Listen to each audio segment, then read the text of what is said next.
a lot of people, but I've found through the years of keeping fish that there is a lot of unanswered questions. Now, we don't always have our eyes on these tanks. We're usually only watching them for, a couple of hours, even minutes every day. And I think a lot goes on, which leaves a lot of unanswered questions, especially at night. So we're going to do something a little bit different today. We're going to have a look at a deep dive into what these fish are actually doing at night and how they're behaving. And how we're going to do that is night vision.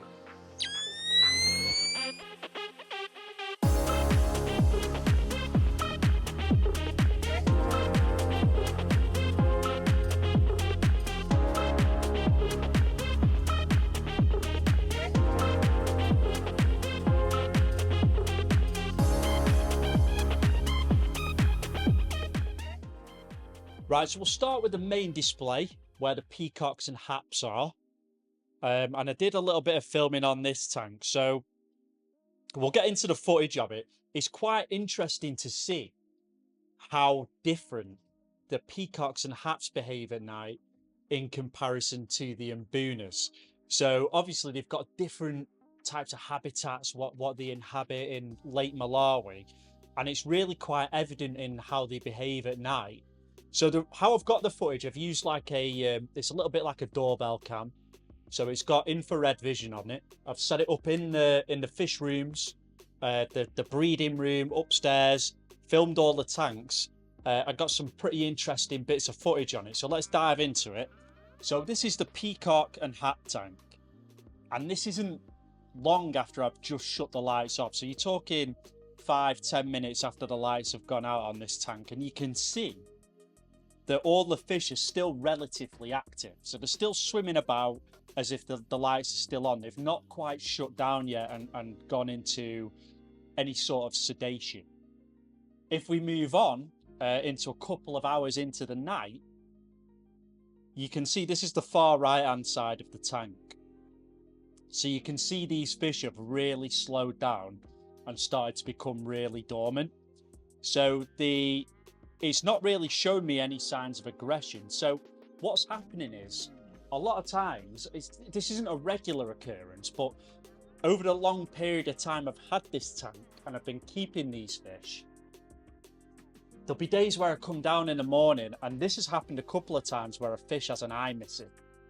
So I think something's happening at night. It could be happening in the day when I'm at work, but my suspicion is it's happening at night and there's a fish that's showing a little bit of aggression. But you can see from this footage,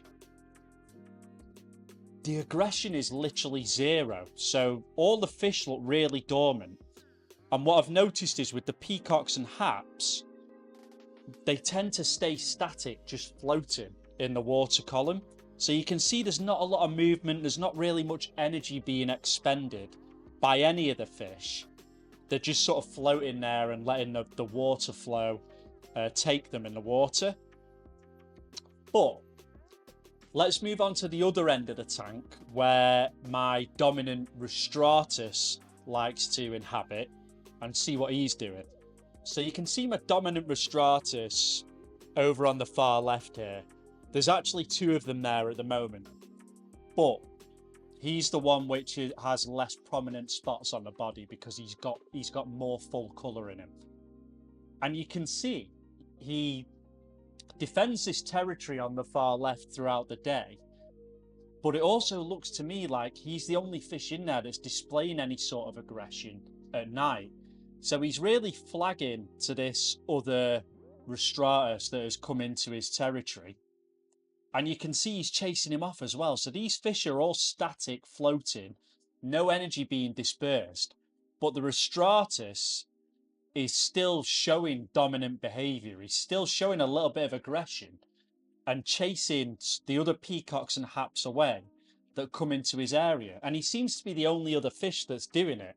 Now, I thought the Strigatus that's in here, the one that looks an awful lot like an eye biter, I thought he was going to be a culprit for aggression at night, but from the footage that I've caught, I can't see him actually displaying any signs of aggression or bullying other fish at night. So you can see these fish become quite vulnerable. So if you have got a fish that is behaving aggressively in the dark, and all these fish are dormant like they are in this footage, where they're relatively still or lying on the sandbed, then you can see how that can become a problem and become a risk to injury, because not only are they at more risk of getting tagged by an aggressive fish, but I would imagine if they get spooked when they're in that dormant state, there's a higher chance that they will sort of bullet in the tank and maybe hit some of the rocks and cause some damage to themselves. I have taken some of the rocks out of this tank because I have seen some damage on a couple of the bigger haps bodies. So I don't know if that's was already happening when I had the rocks in here, but I think since I've taken some of the rocks out, I've seen less of those injuries popping up. Let's go back to the far right-hand side of the tank where things are a little bit more chilled, because that's where the Rostratus doesn't like going. I very rarely see him at this end of the tank anyway, even in the day. But you can see all the fish are still dormant. And if you look down at the bottom, it's very hard to tell which fish is which when it's dark, because you haven't got any sort of colour to go off. I know this is the Star Sapphire, which is sat in the middle of the rocks, but you can see I've got there's 4 fish there, all at the bottom lying dormant. I think these bottom 2 are the blue dolphins, so one will be, and it might be both the albino ones, could be one of the bigger ones, the blue ones. Like I said, it's hard to tell when it's in night vision, but you can see they're finding these little crevices in the rocks and they're just lying dormant on the sandbed. So no signs of aggression. They're really mitigating the amount of energy that they're using at night in the dark. I think it'd be interesting to see. I wish I'd have done this when I did have more rocks in the tank, because I think that would have provided more space and crevices and little cracks for these peacocks and the haps to find a resting space, whereas I would be taking the rocks out. They've literally got none of that now. So maybe that's why they're floating around static the way they are, because all the spaces have already been occupied by other fish. But I think it'd be interesting to see how many of them would have actually gone into the rocks and used them as some sort of sleeping quarters for the night.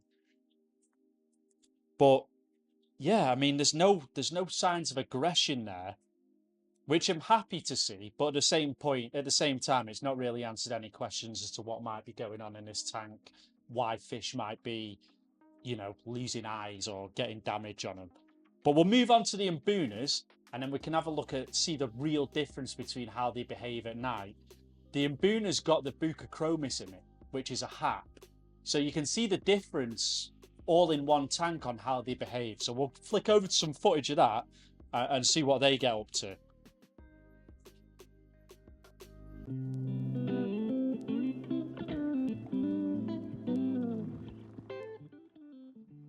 Right, now let's talk Mbunas. So we'll dive into a little bit of their footage. And this is not long after shut off again. So you can see the difference between the two tanks.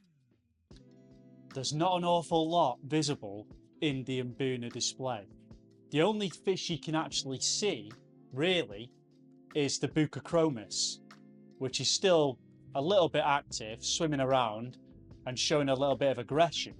But all of the Mbunas are not visible. You can just see little signs of them being there. You can see the reflection of the infrared in their eyes, in and out of the rocks. Some of the Aurora cichlids, they're still making themselves visible, but still looking relatively dormant. So let's have a deeper dive into it and get a good close-up of them. So this is a couple of hours later. Now you can see the Aurora cichlids are still swimming about. And then the Buccochromis is still relatively active for the time of night that it is. And he's behaving similarly to the peacocks and the haps in the other tank, where they're not really getting tucked away and hidden away. they're still sort of swimming about, but a little bit more dormant than they usually are. But I think what's happening, I think the reason he's more active is because he's intruding on the little caves that the Mbunas have actually made and the little homes they've made. And when he's swimming by, they're noticing and chasing him off. So it's keeping him active, and I think is in a way might be keeping him from going into a sedation at night. So he is getting to a good size now where I can put him into this other display tank. So I might do that soon, but he's an absolute nightmare to catch in this tank with all the rot work. But you can see the Demosonis, if we zoom in, they're just hugging very close to the rocks, staying very dormant. You can see some of the eye shine of the ones that are in little pockets and crevices. And it's the same for the labs and the zebras as well. But a completely different environment to when you're looking at the peacocks and haps. So the Mbunas, we know they're rock dwellers in the day and they hold these little bits of territory, but they're still very active in the day and they're swimming in and out of all these holes, coming up to the surface, you know, making themselves visible. At night, I mean, look how still they are. They're really hiding in these little pockets. Now, this tank, I've not woke up to any issues, any beat up fish, any dead fish. And there hasn't really been any real signs of aggression going on at night, which is a little bit surprising to me with Mbunas. I would have thought, you know, nighttime, they might be really going for it. But no, you can see from this footage, you know, look at that Demosoni in the middle. He's absolutely dormant and not moving. And, you know, there's about 25, 30 fish in this tank. And I can only see one or two of them. Which tells me, you know, they're all deep inside these rocks, inside the caves. You know, you can see some of them just on the surface. You can see the eye shine of the fish. But it's a completely different view of these fish and what they're doing, which is good to see. It gives me a little bit of peace of mind that stuff isn't going on in this tank at night and I'm not going to wake up to dead or battered fish. I think the Buccochromis needs to come out, because I think it's like I say, this is why I don't like mixing Mbunas with peacocks or haps, because their environments and behaviours are so different along with the diets. And it's evident at night when you can see all these fish tucked away dormant and this guy sort of hovering in the water column. And then when he's going over some of the bigger Mbunas, the zebras and the Aurora cichlids, he's getting chased about. So it's almost like he can't find a place to, you know, to rest at night. But yeah, completely different ball game to the other tank. Very dormant. It's almost like everybody's just gone in their houses, shut the doors and gone to sleep. So I'm glad I filmed that tank along with the peacock and hap tank, because it gives you a cool insight to how different things are at night. And finally, we'll move on to the breeding rack. Now, I will warn you, what I did capture in this one might be a little bit upsetting to see for some people. It's unfortunately it is part and parcel of breeding cichlids sometimes, especially, you know, big predator haps. And yeah, it was a little bit upsetting to see, but at the same time, I'm glad that I captured some footage of it happening at night. So this Malawi eye biter is one of my favourite fish right now. I absolutely love the thing. He's flared up, he's coloured up, he's a great example. He's fat, he's healthy, he's dominant, but he's becoming a little bit of a problem. And he's turning into a little bit of an arsehole, albeit I absolutely love him to bits. So I would never, you know, try and get rid of this fish or hand it over to somebody else. I'll find a home for him. I'll get him a bigger tank than this, because after what I've seen, I'm a little bit concerned about putting this guy back into the display tank upstairs, because he's turning into a little bit of an arsehole. So I'll show you some of the footage that I captured on this breeding cell. Now, if you watched, if you did watch the live feed that I did last weekend, you'll know that I did already have a female in here, which this guy did beat up. So I've took her out and let her recover in another tank. And I've put 2 smaller females in here, just so there's more numbers, a little bit more of a distraction, to try and get these to breed while that other fish heals up. Now, what I'll do is I'll show you the night footage of it. Now you can see I've got the 3 fish in here. The male is the one on the far right, but if you can see the female swimming belly up there, I know that this has been subject to a lot of aggression from this fish, because it beat the living daylights out of one of the other females that I put in there. So unfortunately, this fish has passed. So I did lose this fish, but I think what's happened is, you can see him now. This is in the dead of night. And, you know, he's absolutely beating this fish senseless. To the point where I think what's happened is he's ruptured the swim bladder of the female. You can see he's still going at her there. So he's constantly picking on this fish. And, you know, to a degree, I'm thinking about just putting this breeding project on hold altogether. He has still got a female in the tank in there now, which hasn't been beat up and is not showing any signs of frayed fins, and she's been in there for a few days now. But I'm keeping a very close eye on this, and I've actually left this camera down here so that I can monitor it throughout the day when I'm at work on my phone, and make sure there isn't any real sort of aggression going on, because as soon as I see that happening now I'm aware of it, I will remove this other female from the tank. But you can see from the footage, you know, he's really is dominating the tank, even though these are females of his own species and don't really pose much of a threat to him. You know, he's still beating them up.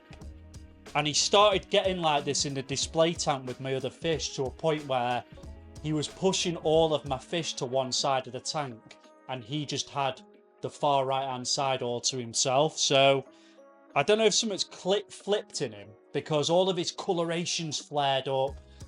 I assumed it was because he was wanting to breed, but it appears he's beating his girlfriends up when we put them in the tank to breed with him. So it's a little bit upsetting to see. You know, with African cichlids, we're always going to come across problems like this when they are killing fish, and you know, you're always going to get aggressive ones, and it can be a fish that's sort of dormant and good and well behaved for years in your tank, and they can just flip like a switch and start being dead aggressive. It's happened to me loads of times. But yeah, I mean, all you need to do is take a close look at this footage, and you can see that he's really being bullish. And this fish, you know, it wouldn't have been like this for more than 24 hours, because I come down and check these tanks every day. But the fact that it's swimming around helplessly there, and the male is just beating it senseless when it can't even get its bearings and get itself up straight, it's a little bit upsetting to watch. But it is part and parcel of their nature, unfortunately, to a degree. But I find it interesting how this is happening at night, because you saw the peacock and hap display upstairs. We literally had very minimal signs of aggression, bar the rostratus. However, you know, when you look at this tank downstairs, there's quite a lot of aggression going on. So maybe I do need to monitor that tank upstairs a little bit more, because as you can imagine, staying up late at night and filming this, I only really give myself one night, one opportunity to catch the footage, because I don't want to be up till 1, 2 o'clock, 3 o'clock in the morning every single night of the week when I've got work, just trying to capture some on the camera. So I've only really got one night of footage. So I don't think it's a be-all and end-all experiment of that's what's happening in the tank. But I think we've got some good footage of this eye biter downstairs, and how threatening he could potentially be in that display tank upstairs if we pop him back in it. But yeah, a little bit upsetting to see. But it's like I said, I mean, you know, this is part and parcel of, you know, breeding cichlids. I mean, there's probably something I could have potentially done wrong, which is, you know, causing this increased aggression in the tank. You know, I'll take full ownership for it. It's not, it's something that's happened on my watch. But at the same time, it's something that happens to a lot of people when they are breeding these haps and these fish. Sometimes the males do go wild and kill the females. So it's a little bit, it is a risky business breeding predator haps. You don't get it as much with peacock cichlids. They tend to be, although they can be more aggressive and more boisterous in tanks, when you're actually breeding them, you don't really, from my experience, I've never really had them go after and kill a group of females that's in the tank. But might be a case of I've got the male to female ratio wrong. Maybe he needs more females in a slightly bigger tank. But you know, it's happened on my watch, and I'm a little bit disappointed about it. But you know, I might, when I do try and breed another hap, I'm going to cancel this Malawi eye biter one, I think, because I don't want this happening to this female. I've got one upstairs that's really beat up, which has survived the ordeal, but I've also got a dead one off the back of this as well. So I think the responsible thing to do is to stop attempting the breeding on the Malawi eye biters, and maybe try it with something a little bit more placid. Maybe I might have a whirl with the star sapphires, or maybe the redfin Kadangos as well. That might be a good one to do, because they're a little less predatory and boisterous than these Malawi eye biters are. Right, if you've got this far into the video and you're enjoying it, don't forget to drop a like on the video and subscribe to the channel. I have got massive plans coming up for where this 7-footer was going to be. So I've actually ordered a 7-foot long, 2-foot front to back shallow tank. And what I'm going to do with this area is turn it into a massive paludarium. So we're going to have plants, water features. We're going to have a completely different array of fish. I'm thinking maybe some archer fish or something in this display. But it's going to be a massive build. It's going to be a big project, along with keeping all the plants alive and the lighting that we're going to have to put on it. So subscribe to the channel. Stay tuned. It's going to be a while before this tank gets here, but I'm confident this one's going to arrive, because it's the same guys that built my 6-footer, and they did an absolutely amazing job of that. So really exciting. Can't wait to get stuck into this project. Make sure you subscribe to the channel to watch me build it.